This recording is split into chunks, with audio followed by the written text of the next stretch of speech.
Every species has a first contact war, but the first contact war belongs only to Terra. The first contact war was a secret war, silent, unnoticed through the vast web of FTL lanes networked through trade federations, galactic confederacies, and planetary governments. It was a war waged on the edge of the black, and the whispers of that war were not permitted to drift from the very edge of the void. And when this war was finished, a civilization was gone. Not driven back, not defeated. Gone. Snuffed like a sputtering candle in the infinite darkness of the void. It was only then that the dwindling echoes of cannons and torpedoes were heard faintly in the outer rim. The core didn't notice. There was trade, politics, science, art. All drowned out the quiet. But the outskirts of these settled galaxies heard the stories and noticed the turbulence under the calm surface. Deep mining crews vanishing without a distress beacon. Riders found drifting with stolen cargo. Missing trajectory reports and communication terminals rerouting comm signals because a relay station had gone dark. An insidious, dangerous space creeping ever closer toward the core. Just stories from crew too long in the deep. Murmurs. Murmurs of the eradication of the shriek by monsters from the edge of the black. Then was the incident at station GH536U, the most infamous 7 characters in living memory. The official reports are still classified, and probably will be for the next 100 rotations around the stars. But there have been leaks, stories, murmurs. Impossible to keep the incident quiet when every sensor array in the void space saw well. What they saw, or think they saw. If the mire is distilled into the barest fact, Shrike refugees from the genocide of their species fled into Altian void space. The monsters from the edge of the black hunted them down. Wing Commander Viler Deck presented his report before the Triumvirate in an emergency session. Ships of the line were deployed across the void space, arrayed to defend jump points and relay stations. Frigates secured checkpoints and cruisers provided overwatch as thousands of troop transports mustered in close orbit to their garrisons. The Atlian Triumvirate readied for a war against an invisible enemy, a mustering of its armies vaster than had been seen since the Shriek Crusades. Now, finally, the core began to listen to the silence. It took notice of the darkness that crept from the edge of the black, the turbulence under the surface, of the pirate boardings that left valuable cargo untouched, of the smuggling ships drifting with vented atmo, all crew missing and the data drives scrubbed, of the mutual defense treaty that was struck after the border skirmishes on Old 4-6, now invoked to draft about 1 million additional soldiers into the defense of Atlian strategic points. The Corps began their own defense preparations, unsure of to what purpose Atlia armed itself. Treaties strained nearly to the breaking point. Like ripples in the water, militaries readied themselves across the galaxies. Then a Shriek civilian transport ship bumped into a mining probe. On the outer rim, lawless, contested void space, claimed by 1 syndicate and 2 lunar confederacies, the video feed exploded across the intergalactic networks. An unarmed, unshielded cruise liner with heat-burned drive engines and spent fuel cells, scraps of expired rations, and a hole in the side that vented 3 decks, punched there at close range by a mass driver. No energy weapons, too civilized. The interior of that transport was ripped apart with kinetics, and the Shriek aboard weren't just slaughtered, they were hurt, tortured. Civilians, females, young. The males were crucified. The Atlian envoys arrived to the embassies.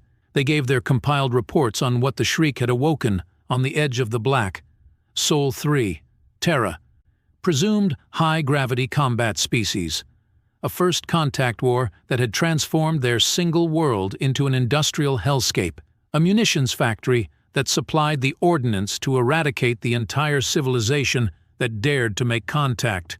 Reports were confirmed by a survivor, a single Shriek that fought the Terran shock troops within the bunkers of the Shriek homeworlds before they burned, and came out of G5360 still breathing, a Shriek that warned only to sue for peace and quarantine, to keep the existence of surviving Shriek secret at all cost.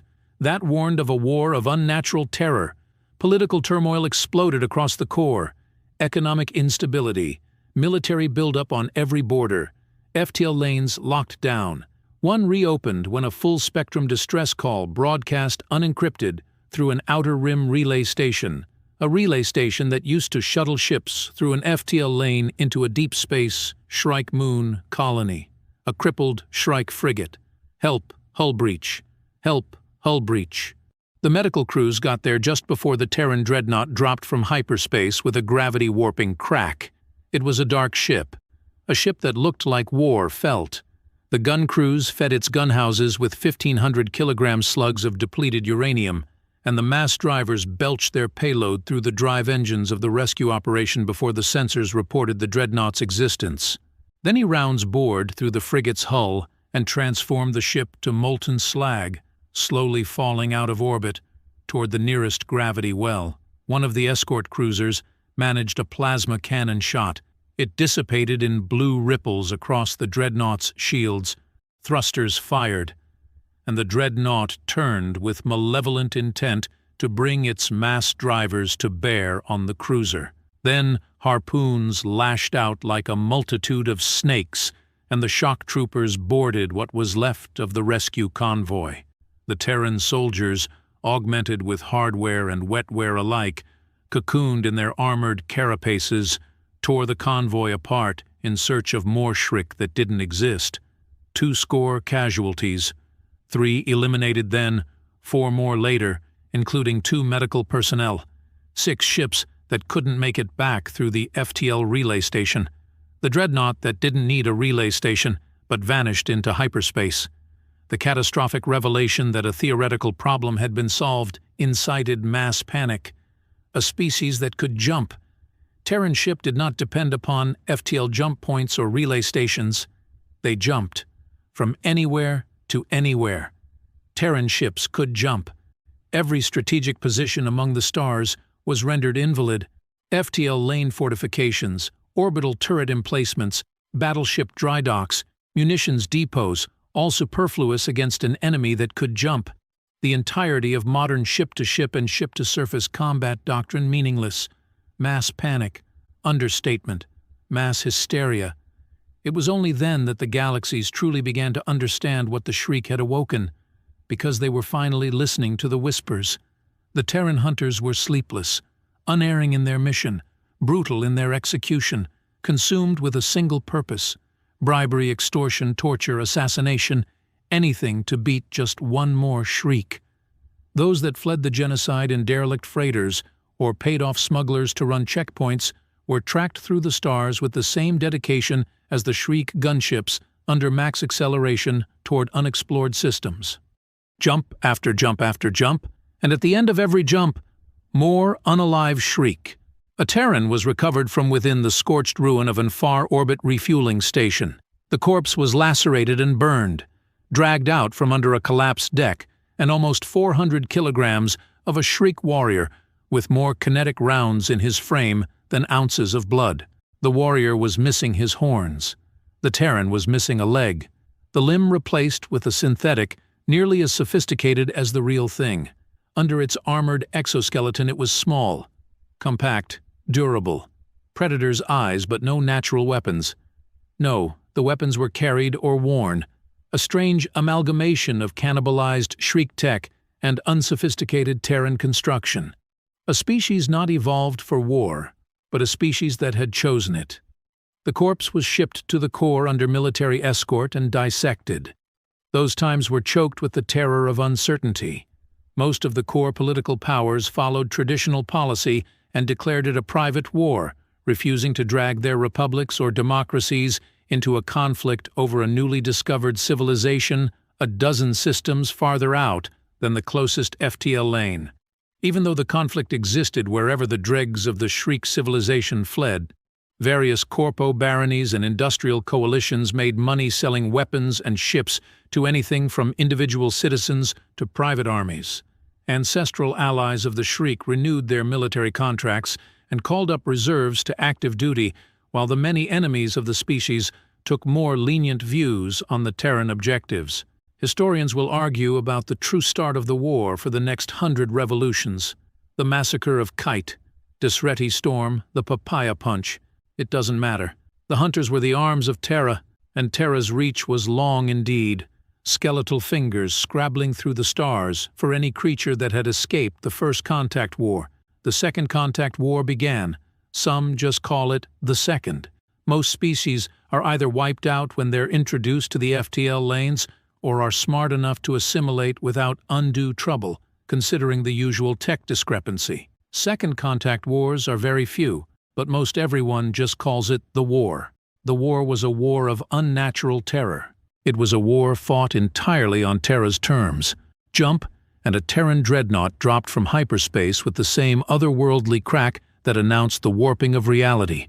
Jump, and the wreckage and ruin of a fleeing Shriek racing yacht, or a military fueling station, or a cartel gunship were drifting slag and cerulean flares of burning atmo. Jump, nothing but dangerous space where the dreadnought had been. Jump, torpedoes burning hard for an unsuspecting troop transport. Jump, Federation factory obliterated by orbital bombardment. Jump, 1,500-kilogram depleted uranium slug accelerated through the hull of a battleship. Torpedo. Jump, slug, jump. He round. Logistics wins wars. It's been that way since the beginning. Military doctrine states that at the onset of any conflict, the first priority is to secure the FTL lanes in order to establish operating bases. Useless. All useless. There are no battle lines against a species that can jump. No defensible positions. The war was everywhere and nowhere. The war was wherever Terra deigned it to be. Core, the Federation, Outer Rim, the Baronies. The battlefront was the entirety of the void. Kinetics are old tech in the core. They're dirty, unsophisticated weapons, rank with failure points, expensive to supply and inaccurate through atmo on a surface. Every species follows a similar tech tree along its evolutionary cycle, eventually phasing out throwing rocks, even advanced methods of doing so, for energy weapons. Fuel cells last far longer than the kinetic rounds in even the largest armory, and they suffer none of the drawbacks of chemical propellants. Arms and armor have a steep cost when it comes to logistics, a cost Terra did not have to pay because resupply was never more than a jump away, and kinetics ignore shields, punching through unarmored hulls designed for reduced mass, designed to reduce fuel cell expenditure during acceleration and deceleration, launch and dock, the cost of relying on FTL lanes to travel the stars. There were still some who sued for peace, some who wished to halt the madness between species that had no quarrel beyond that which is birthed of fear, confusion, and lack of communication. But the terror of those times cannot be conveyed through mere words. The war would be fought to the bitter end. Terra dictated the terms of engagement, which made the first principle of Terran military doctrine this: to enter into any and all conflict with absolute combat superiority. The usual game of strategy did not exist. A military convoy passing through the space between FTL lanes would be ambushed not by a pair of cruisers or a fighter squadron with frigate escort, but by the combined firepower of an entire Terran wing. Command dropped out of hyperspace at close range. Terran carriers would skip past orbital defenses, downshifting to release their payloads of heavy bombers into the stratosphere, to turn the sky over planetary dry docks dark with saturation bombing. Armies deployed against Terran navies were baited into a cat-and-mouse game, jump after jump taunting just out of range, until frustration and impatience got the better of inexperienced recruits and they strayed too far from the safety of the fold. Where the predators circled, invisibly, hidden behind layer after layer of hyperspace, waiting for the slaughter. The consolidated might of the core was worthless. Absolute combat superiority, the only condition under which Terran ships of the line would fight. The United Confederation Navy was formed in response to the cataclysmic threat that now faced the galaxies. Drafts were reinstated, and accelerated training programs funneled billions of soldiers into the conflict. Global economies revolutionized into planetary war machines. There was but one option. The fight must be taken to Terra. It was taken to Terra on the backs of 10 billion soldiers, under the power of 1 million drive engines. through the guidance of 1,000 computer simulations that calculated the formations of staggered combat boxes designed to maximize plasma cannon effectiveness in every direction of three-dimensional space. After 1,000 drills to prevent any deviation from the formations that were the only chance of safety while the perilous voyage was made to the edge of the black, the unification of 100 factions toward one system, the lair of the monsters awoken by the shriek. We knew Terra had but one system. The history of their first contact war oozed through, no matter how Terra tightened the blockades on their void space. Shriek fugitives discovered and rushed into hiding, questioned until every possible bit of knowledge was extracted from their willing minds. Bounty hunters and privately contracted mercs spilling the data their sensor arrays drank during furtive flybys of the radiation-burned shriek homeworlds. Vagrants and scavengers that claimed to have spoken with a Terran face-to-face. Illicit dealers all too happy to accept freebies in exchange for both Shrike and Terran movements. The Confederation began to suspect and poured all their hope on their suspicion. It proved true. Terra would not fight battleship line to battleship line, jump after jump, stinging like insects around a herd animal, but they would not engage in battle. The jumps were a smokescreen, used with enough frequency to cement the ruse. Terra possessed the power of the omnipresent gods, but confined to a mere handful of ships from a tiny system way out on the edge of the black, a civilization scarcely a generation past their first contact war. Their numbers were too few, so the tight, staggered combat boxes were wrestled tighter still, and the drive engines seethed with azure light as the armadas pushed for Sol 3. The Terran dreadnoughts fell into reality on the outskirts of Sol's void space, inscrutable as the durasteel of their armor, motionless aside from the shimmer of stabilization thrusters.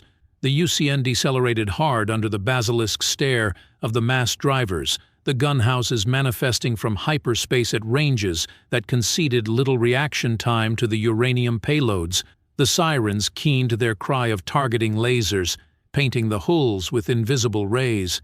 The two fleets hung within the void, impassive as dying stars. Perhaps that moment was the last chance. What might have been, however, will only drive mad those who obsess over it. Did the klaxons that warn of incoming fire sound first for Terra or the Confederation? Did the mass drivers cycle before or after the energy blasts crossed that expanse of void in a blink, flaring the dreadnoughts' shields into the visible spectrum?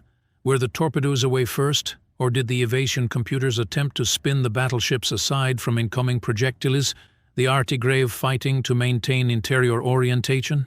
When the glitter of energy blasts had faded into the void and the vented atmo was dragged into the nearest gravity well, the UCN formations were re-established, headings calculated, and the armadas advanced again upon Terra. The dreadnoughts were drifting husks, their hulls sold at a horrific price, but sold just the same. The next jump was into the core, almost into the atmosphere above monolithic residential mega-blocks. It was a carrier with cargo of heavy bombers, each with a belly full of incendiary explosives, napalm on a high-oxy planet. The Confederation knew what this was, a warning, a do-not-test-us of the highest degree. Besides, the more astute were reading between the lines, realizing that the Shriek were not as innocent in their part of the first contact war as at first it may seem, but a world had just watched its children burn. They wanted needed retribution. Worlds were reconstructed into fortresses, built to withstand the siege, as the Yukon accelerated for Terra.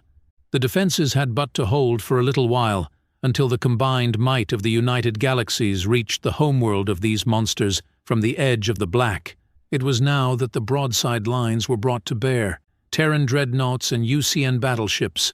The battles were decided not with flesh and bone, but endured behind the masks of durasteel and synthoglass, ion-shielded hulls, and the targeting computers linked into plasma cannon batteries, gun crews, and torpedo autoloaders. These were the behemoths and leviathans of the void, whose roars were the splintering of alloy and breath the atmo-fueled fires. The Terran ships increased their jump frequency, Point-blank jumps to maneuver within CQC operations. Deep space jumps to infiltrate far into homeworld void space. The jumps were coordinated too, across the vast battlefields of the void. Coordinated to isolate and destroy ships forced out of their formations. Coordinated to confuse, misdirect, intimidate, to provide bomber escort, to deploy fighter squadrons, cruiser overwatch, and to invoke maximized destruction in every moment of conflict. The same Terran ship designated Fallen Angel was seen in 3 separate theaters within the time of a single standard day, its mass drivers cycling as fast as the gun crews could feed the gaping breach. Every kilometer of the Saul system was paid for with Confederation blood, and every kilometer closer to Terra meant another jump through the light years to home. Manufacturing plants obliterated with general-purpose demolition bombs. Orbital mining rigs razed by torpedo detonations. Supply convoys left drifting after mass driver broadsides. Atmo siphoned out of boarded close-orbit stations and replaced with sarin gas. Steel mills crumpled under orbital bombardment. Docking stations hit with long-range artillery strikes. Munitions depots strafed with fighter wings. Contagion bombs detonated over the urban farming centers, starving millions. The second law of Terran military doctrine: there are no civilians during war. Perhaps we learned this too late. Flechette warheads fired through the unarmored hull of a medical frigate, returning with wounded to the core homeworlds. The UCN slogged toward Terra, and the jump slowed. A dreadnought was discovered drifting, undamaged, shields still stable. After boarding, the crew was found unalive, their physical bodies in perfect health. 3-dimensional forms are not meant to see the layers of hyperspace, not meant to travel the stars unshielded by relay stations along the FTL lanes. The jumps slowed as the crews were slowly spent. Saul 4 was a red planet, uninhabited for long aeons, resurrected by the Terran war machine as a manufacturing base for its ships. The Battle of the Martian drive yards will live in infamy for the rest of time. The better part of the fleet was spent against the orbital defenses, fire and steel and blood beyond, reconning. The UCN Marines still hold their place as the second-largest ground assault in history to this very time. Terran shock troopers, enhanced with stolen Shriek hardware and synthesized Terran wetware, fought with a fanaticism thereto unbelievable. Their forms were small, lacking natural weapons, yes, but their technology transformed them into a combat species as adapted as any evolved for it, and they had pets, beasts, genetically engineered carnivores awoken from dormant genetic codes. Creatures that were loyal to their masters, strong and fast wherever a Terran was weak or slow. Blood, steel, energy bolts, and the acrid smell of kinetic rifles. Screaming. The screaming. When the Battle of the Martian drive yards was finished, the battle lines in the Martian sand had moved scarce centimeters, but the piles of corpses, ship and creature littered the surface, contesting in count the very number of grains upon the world. And the Confederation knew that Terra was spent. The dreadnought crews held their sanity by threads. The Terran ships were scorched and vented, their soldiers wounded and tired. The Confederation knew they were spent. Not now, not soon. But the war had been won that battle. The might of the United Galaxies against a lone system. The after-action reports flooded in. They were dissected, categorized, filed, analyzed. The Confederation redeployed its crippled armadas and regrouped battered air wings. The strategists scrutinized enemy movements. They discovered a third facet of Terran military doctrine, one they did not at first admit they knew. It was doctrine that conflicted itself. A paradox. It stated that a Terran soldier is to be considered, during all aspects of strategy, worth incalculably more than any enemy combatant. It stated that a single Terran soldier is to be better trained, better equipped, and better supported than any enemy. Every Terran soldier was to have a purpose and would specialize in that purpose. Pilot, gunner, sniper, bombardier. The purpose was drilled into Terran soldier until it was a religion. A religion followed with fanatical fervor. A religion that ensured every Terran soldier was elite in their function. It also stated that a Terran life is meaningless before the safety of the homeworld. It stated that every Terran had already passed away in their first contact war, and to live now was a gift, given temporarily so that Sol 3 would be protected. But Terra was finished now. A single slip in UCN strategy could see the destruction of this armada, but the next armada would be larger, built and financed and crewed by the parents of starved children and children of firebombed parents. The Confederation was fueled with righteous anger at the atrocities visited upon its homeworlds by the monsters from the edge of the black, released before they had consumed themselves in the darkness, far from the FTL lanes. Terrans were animals, nothing but animals, and they would be driven to extinction like so many others. Then the orders came to return. Emergency codes. Hard burn for the core. The UCN is needed urgently. Thoughts turned to another attack. A final jump into the core. Something even more horrific than the sick minds of Terran engineers. But after the long time to the nearest FTL lane, then the slingshot of relay stations to the homeworlds, it was revealed to be something none had conceived. Every species has a first contact war. So does every universe. They were creatures of more than these three dimensions, impossible to distinguish as ship or flesh or natural phenomena. They were inevitable as the maw of a black hole, devouring world after world, an inexorable silence that slid like a creeping fog over the stars, smothering them into darkness until the night sky was black. They could not be reasoned with. They could not be fled from. They could not be fought. The universe was being swallowed by its first contact war. The Confederation selected their bearer, their emissary with a single charge. They sent their fastest ship accelerating at max burn away from the core. The envoy was to awaken the monsters on the edge of the black. Jump. Well guys, if you liked this video and want a particular HFY story, comment below with its title. Also subscribe to the channel, hit the bell and like the video. But most important, leave a comment. Until the next video.